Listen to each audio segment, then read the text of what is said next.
The five most traumatic things that can happen to someone in their life is 1, it's the death of a loved one. 2, a health issue. 3, divorce. 4, losing a job. And 5 is relocating or moving. So in 2013, I did 4 of the 5.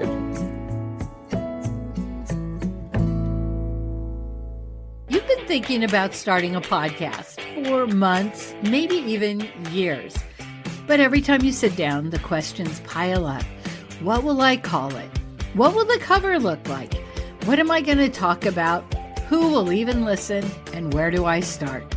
That's where Podcrafter comes in. It takes away the overwhelm and does the heavy lifting for you. Cover art, titles, even your tagline. It creates and scripts your episodes for you. It's programmed to do a podcast with the things that I teach. For instance, how to hit the road running, what's a good hook, all those things that take time and energy to figure out. Podcrafter does it for you. So in 7 days or less, you'll have a podcast ready to launch, and you'll step into your role as the authority in your field. Your voice, your story, your stage, finally live. Go to CoachLaurie, LAURIE.com. Has your life, your dreams been interrupted? Good news. It is possible to reinvent our lives. People are doing it every day, and some are brave enough to share the struggles, disappointments, and challenges. If you are looking for a new beginning, a do-over, or to rediscover your passion, maybe even find a new one, then grab a cup of coffee and let's talk. Interrupted, Act 2, Reinventing Your Legacy, with your host, Coach Laurie. I am so happy to welcome Janine and Mr. Smith, Tracy, who I'm trying to get on my podcast if they'll just schedule. But they introduced me to Kent Maxson.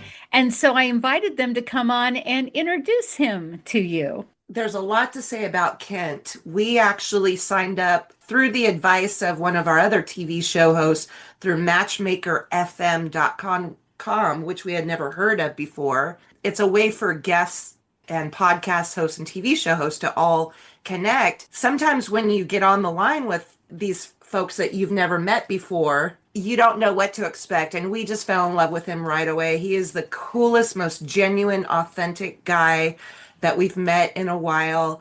He shares the music world with us. Yes, he's a songwriter. He lived in Texas, where we're from. That's an awesome thing. Right down the street from us. And he worked with the wonderful Garth Brooks. Right. Actually put it forward in his book. And by the way, the book is No Way Out But Through, a songwriter's slow, blind journey from chaos to clarity. Garth Brooks said, the real deal, Kent Maxson, is all about the music. What you see is what you get, and you're going to love it. That's truth right there. We connected him with you, Laurie, because you are like a sister from another mister, which is what I call you. And you have your podcast, which is just amazing. Congratulations on your success. And he fits that bill so perfectly as far as what he's come from and where he is now. You just are a pleasure, and we truly wanted to connect to you guys. Thank you so much. And before I let you go, it was so wonderful to go see you in concert. Like, I've heard your music. We have talked on the phone. We've talked on Zoom. But do you know, I've never seen you sing in person. And then to add your sister to the mix was such a joy. Oh, thank you for coming. Thank you. And it is a different experience when you see somebody live. Remember John Fisher? That's the first thing he asked us is, are you guys the real deal, or is it all AI and, your music? Yeah. Can you actually do it live? So Kent can probably relate to that. So we so appreciate you coming down. That was an amazing experience. And hey, let's get us scheduled to be on your show soon. I hope that people will get your album, which is called Twisted and Torched, Together We Rise. And our duo name is Heart Soul Revival. And your TV show is Rockstar Diaries, Healing Out Loud with Heart, Humor, and Harmony. And we can be found on all streaming platforms.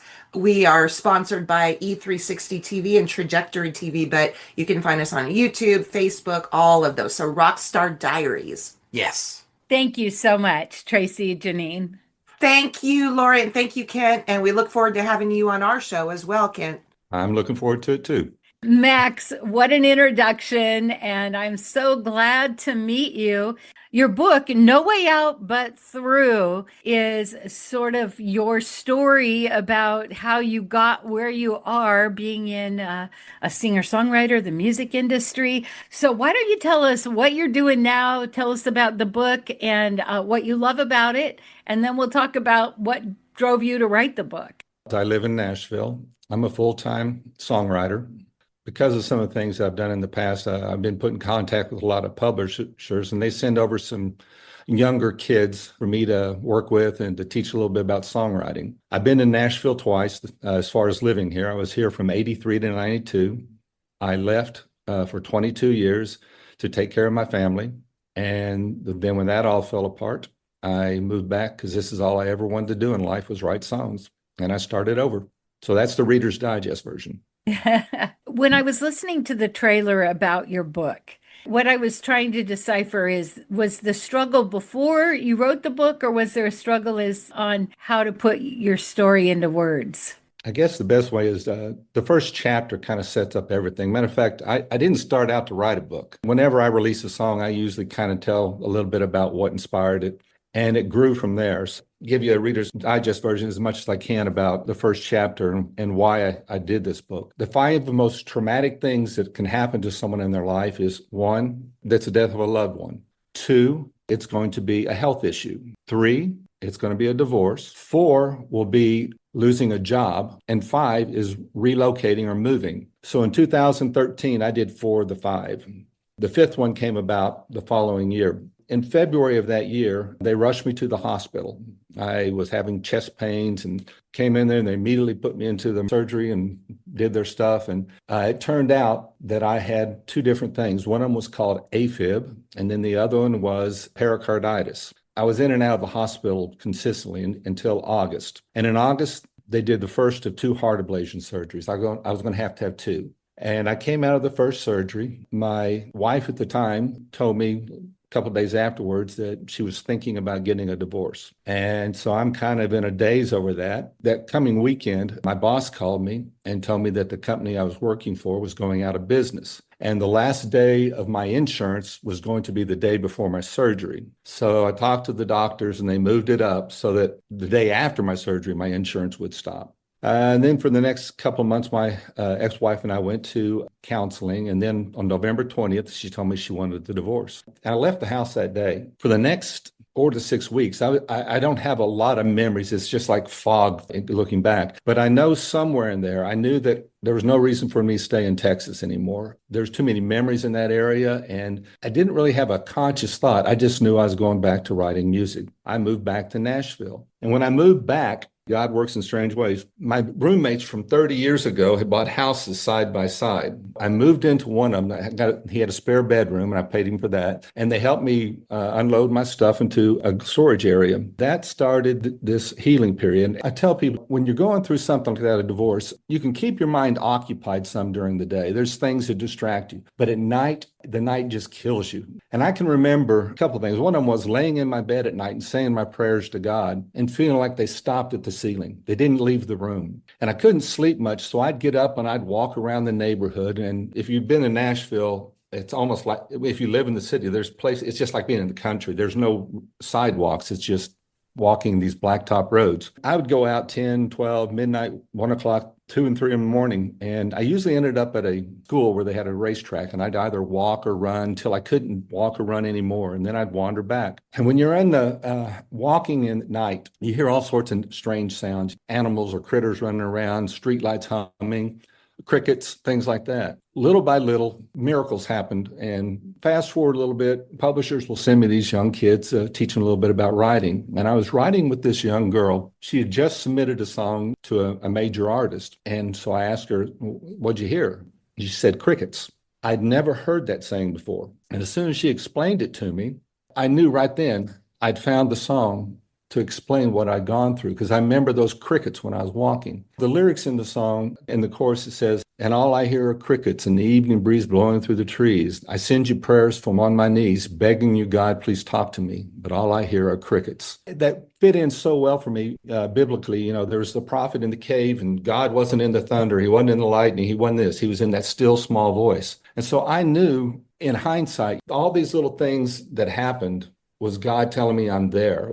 Was he giving me what I wanted at the time? No, but he took me on a journey. And then the rest of the book is about these journeys that I went through and restoring my faith, building a life that I wouldn't trade for anything. It's what I always dreamed of. That's the start of the book. You wrote the song, and then did that kind of turn into the book then? You kept going? When I released a song, I said I usually put like a little paragraph explaining it. And that just didn't seem to be enough. People would ask me some more things. So then it became a chapter, just a story. And then there were so many other songs I'd written. I went through my spiritual journey and the things that I learned, or learnt if you're from Texas. There's a chapter on forgiveness. If you look at the book in its entirety, there's 13 chapters. Each chapter has one or two stories from my life that illustrate a biblical truth.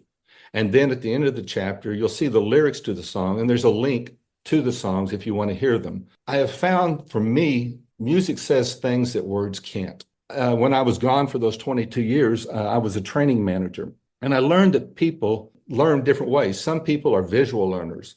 Some are audible learners. Most people will learn best when they actually have someone guiding them through with both words and actions. So that was one of the concepts as I went through the different chapters, was to stimulate people in the way they learn. I've been getting positive feedback. I don't want to come across as arrogant or bragging, but it's been very rewarding to have the feedback that I've gotten from people. And from this book, saying yes to sharing your story, what doors have opened for you? Wow. Well, one is doing these podcasts. I would have never, I've been in front of thousands of people before, singing, performing, teaching, and I'm pretty comfortable on stage. But this has been opened up doors of one-on-one conversations with people outside the new people I met. You know, I have some dear friends who were not believers through the stories that and songs, and they know me. I've exposed them to something that they're exploring now. Where music was everything I pursued before, now it's a tool towards something I think which is a greater purpose. And in the book, I talk about, I can remember writing songs as early as 6, 7, and 8. And my degree is in music. Everything I want to do is music. And as I've gone through this journey with some very low lows and very high highs, I've really come to believe this was my life mission, that everything I went through to this point in time developed me and changed me and educated me to be able to do this. I feel it's been why God put me on this earth. An author I like, Richard Rohr, and he talks about kind of the second half of life. And we go from striving and trying to get all the things and do all the things to where we get to this point where we just settle into who we really were created to be. That sounds like what kind of where you are now? Yeah. For most of my life, it was the have-tos. I have to take care of my family. I have to make a living. I have to fly. My job, I flew everywhere. I'd never been on a plane till I was 23. And I went from Lubbock to Dallas. When I finally became a trainer, I've now visited 46 of the 50 states, and I've been overseas and places I never would have gone. When I was in my 20s, that would have been cool. As you get older,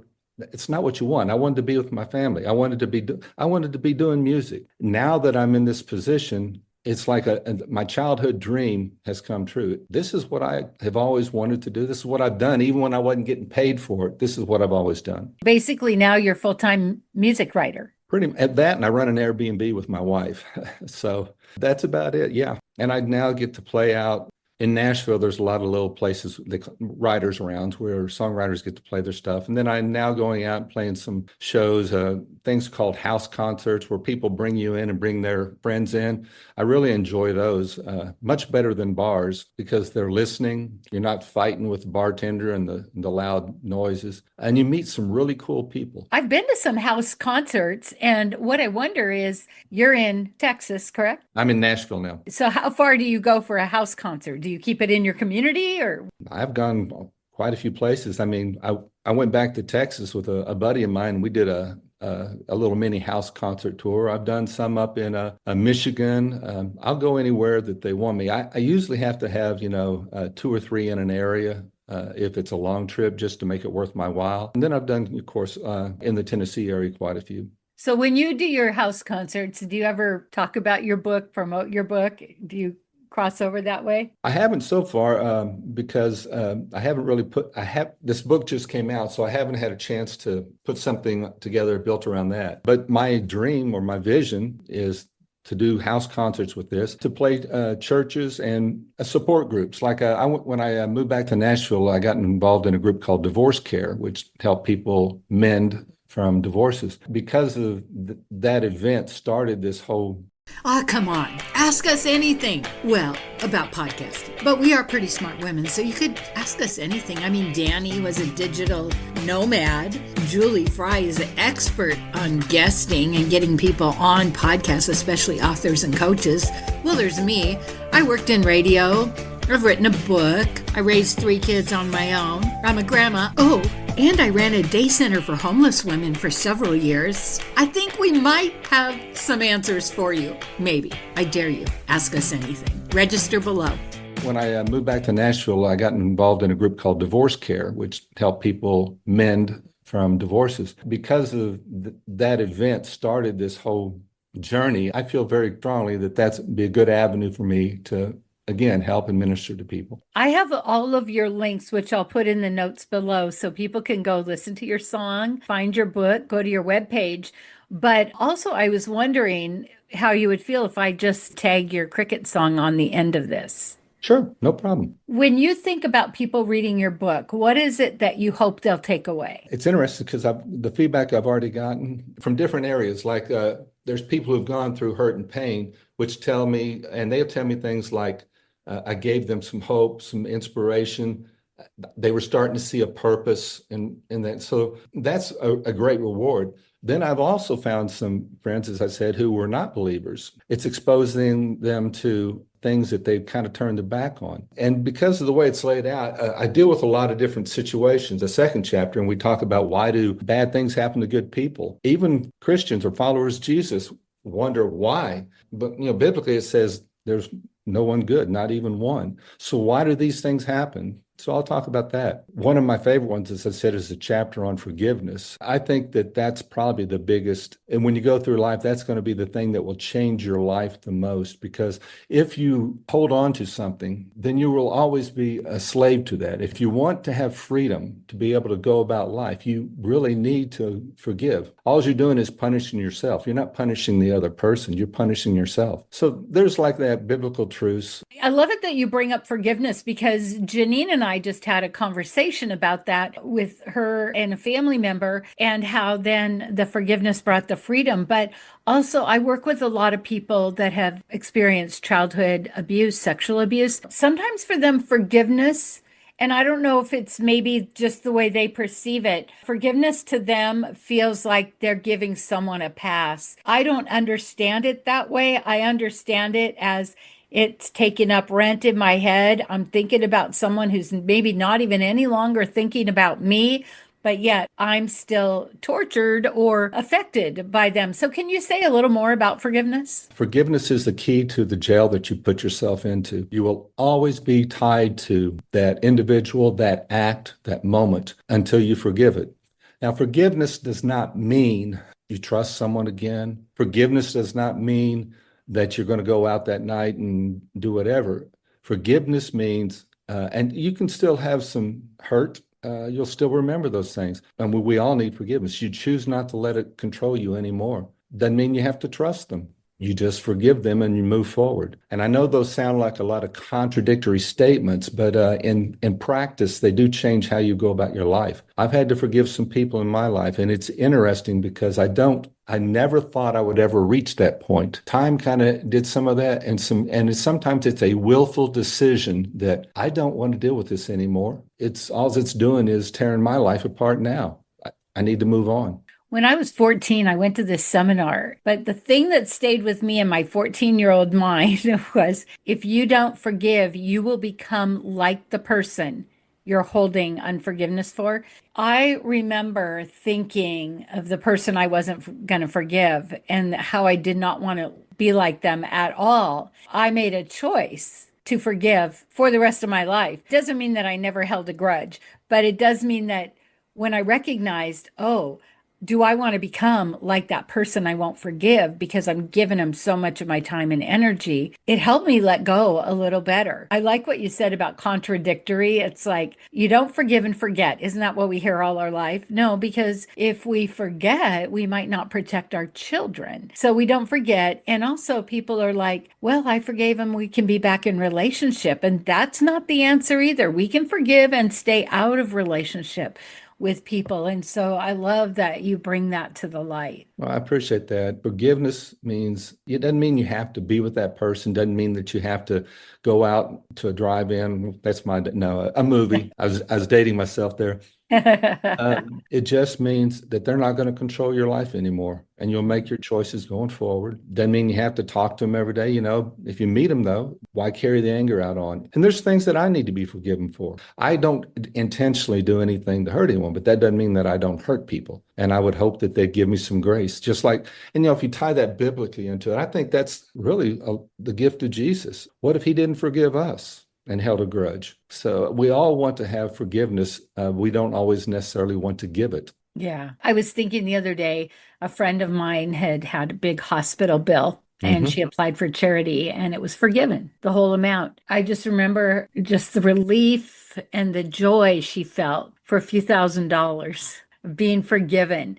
And sometimes if we look at it as that versus what I have control of, I can forgive or not. But what if I got forgiven, how that load is lifted? It's the key to our own self-made jail. Yeah. I don't want to stay in jail. I want to move on and have a life. Do you have an album? The way the book was set up is there's a QR code where you can go to my website and you can stream it. You don't have to buy it. Or you can go to Spotify and stream it. But there's also the ability to order a physical CD. And I found that most people who buy the book are streaming it. But if I go and do a live performance or show, people want to have both the book and the CD, a physical reminder of what took place. That's kind of why I did it, both ways. See, CDs are from my era. They don't exist anymore. I know. Have you seen that? It's a little like, I don't know, Facebook or Insta, where grandma is asking the child what things are, and the kid, what's a floppy disk? The kid has no clue. What's a CD? I love that we have that we know these things. Like when I started in radio, we had to roll the record back so it didn't go to start. When I would splice video, we actually cut and spliced and then taped it back together. I love that we have these experiences in our life. Well, before we go, what is it that you really want us to know? Wow. I never thought about it. I think the main thing and I hope this doesn't offend you or anyone else, I normally don't refer to myself as a Christian. It's not that I'm not, but I tell people I'm a follower of Jesus. And for me, that's a big distinction. And this may be my opinion, but I found that the word Christian and Christianity has picked up a negative connotation, not because there's not good people involved of it, but it's because they're arguing about things like whether or not you sprinkle or whether or not you dunk, whether the wine turns into blood. And then we go outside the building and the things that we talk about, we don't practice. And that's not what Jesus said. Now, do I live by what I was everything? No, I don't, but I try to. I want to make sure that I put my focus on the Son of God that changed my life and not on the stereotypical connotations of a Christian. If you're interested and I think where there might be some value in my book, or I hope there is I've taken different things that may have been a rock in the road of your faith, which makes you question, is there a God, or why did God abandon me? And I try to explain. Do you have time for one more story? Mm-hmm. This is going to be embarrassing, but it's in the book, so I'll go ahead and share it with you. So I went to college originally as a mechanical engineering major. And the reason I did that is I took all these tests, out of high school, and they said this is where I had all these skills. And that was one reason. The other reason was, which do you think your parents are going to approve of, being a musician or a mechanical engineering major? So I went off to college and I did okay for the first 3 years, but I knew it wasn't what I wanted to do. So what I ended up doing that semester was I just sat in my room, played the guitar, wrote songs. I didn't go to class. So I came home at Christmas time.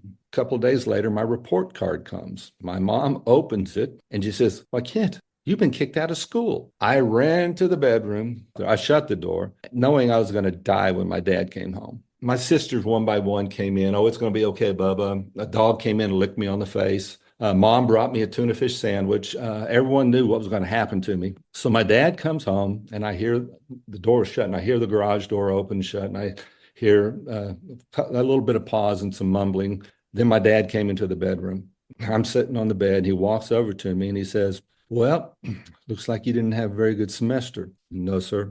He said, "Well, I didn't actually tear up school when I first started. Now we'll see what you're made of." And he walked out. I would have, sorry, I don't want to cry. I would have never thought that of my dad. But he didn't solve the problems that I created. We want to blame someone else. You ended up getting a divorce because you got drunk or something. We think that God should spare us from these things. They're our own self-making things.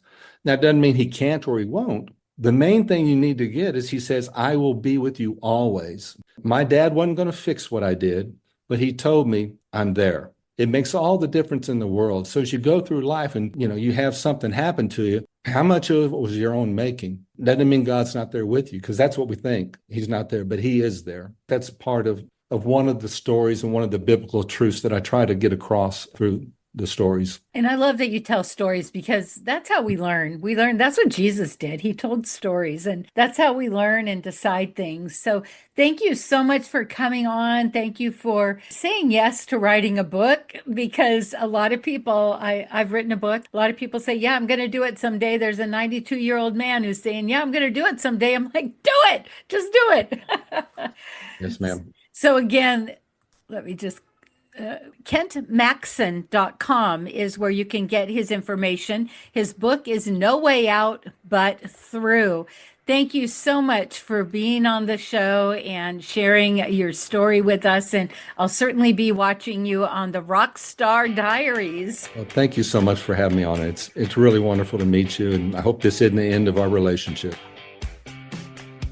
If you love this podcast, here's a big ask. Will you share with your friends and family, subscribe, give us a review, and a 5-star rating so that others looking to reinvent their lives will be able to get the help they're looking for? Thank you in advance.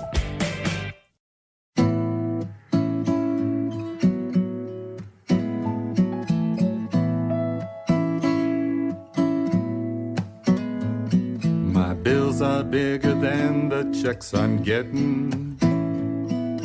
Rumor is the shop will be shutting down. Some days I feel like giving up and quitting. I'm listening for your voice as I cry out, "Where are you now?" 'Cause all I hear are crickets and the evening breeze blowing through the trees. I send you prayers from on my knees, begging you, God, please talk to me. If you've answered, Lord, I must have missed it. Are you near? 'Cause all I hear are crickets.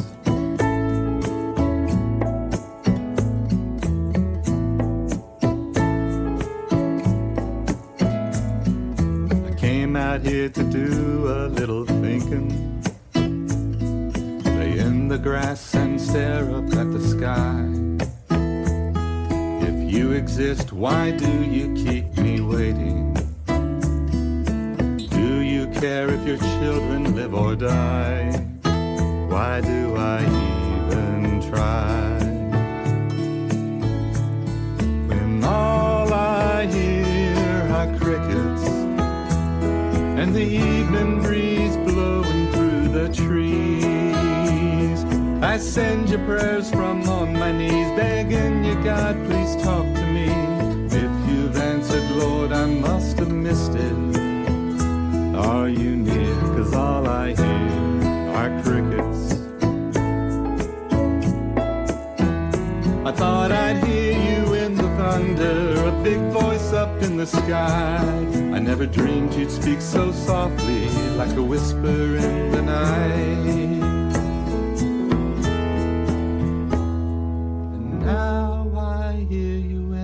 Crickets. and the evening breeze blowing through the trees.